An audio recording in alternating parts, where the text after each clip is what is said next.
Hi, and welcome again to my Physics Online video lecture series. Today's video we're going to be talking a bit more about conductors placed in electric fields. Specifically, we're going to be looking at them in terms of potential differences and work done in moving a charge from one point on a conducting surface to another within a field, or even if there is no field present, given that the conductor is in a state of equilibrium. Now, this is in some sense a follow-up video to the previous video that I have made about conductors placed in electric fields. So you should have watched that video before coming to this video, if you're watching everything in sequenced order. So let's dive into this little discussion.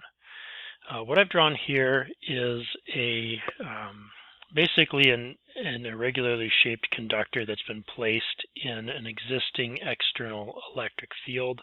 So the black lines represent the electric field lines, and of course all of them are basically interrupted by the presence of this conductor. In the previous video, you knew or would have found that basically the charges in the conductor, when it's at equilibrium, will have arranged themselves in such a way that these field lines will essentially act as if they were continuous and just kind of interrupted momentarily by the conductor. So that means that you'll get minus charges on one side of the conductor where the field lines are entering, and as a result you'll have positive charges on the other side where the field lines are leaving. And even if your conductor has a net charge, this is a neutrally charged conductor. If you have a net charge on your conductor, for example, maybe you have a few extra charges lying around that you've put on this conductor, then they will tend to arrange themselves in such a way that your field is sort of enhanced by the conductor, and so you end up with a field like this. Now that was conductors within an electric field. What we haven't talked much about here is what happens if, for example, you have a charge that you want to move about on the surface of your conductor. So maybe I happen to have a positive charge that is placed right here, and I want to move it to a location down here. How much work is going to have to be done in total to do that? Well, if we're inside the conductor, as we are in this picture, then the answer becomes fairly straightforward. Because E equals 0 everywhere within this conductor, E equals 0 in here, in other words, it follows that the work done, work is integral, is basically force times distance, and so that should look like E, let's say E sub x delta x times the amount of charge present.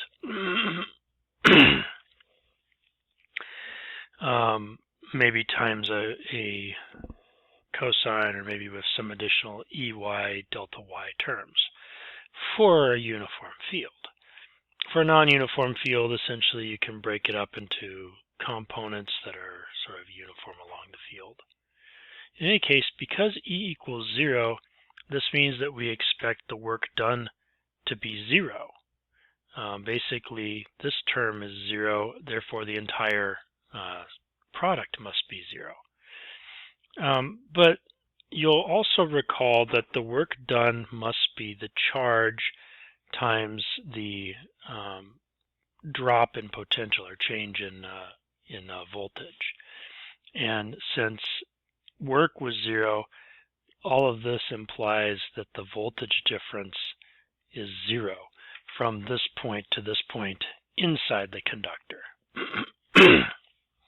What about from a point on the surface of the conductor to a point somewhere inside the conductor. What would that look like? All right, so we maybe can start over with our little drawing, and now maybe we move from this point right here to, say, this point right here. Well, again, the electric field is 0 everywhere inside of this surface. So it follows that the same set of reasoning holds as held in the previous case where we moved from one point inside the conductor to another. Okay. Third possibility. What if instead of moving from a point on the conductor's surface to a point inside, or vice versa, what if instead we decided to move this sort of along or around the conductor to another point somewhere on the surface of the conductor? What happens now? Well, at the very surface of the conductor, the field may not necessarily be 0. In fact, these field lines are sort of terminating on or near the surface, but that doesn't mean that they are 0 at the surface. It merely means that they hit 0 very soon after penetrating the surface. We could call it a discontinuity if we'd like. That said, in this case, rather than having our work be 0 on account of having no E field, it's worth noting that at the surface, the E field, so anywhere out here, E is perpendicular to surface, at surface.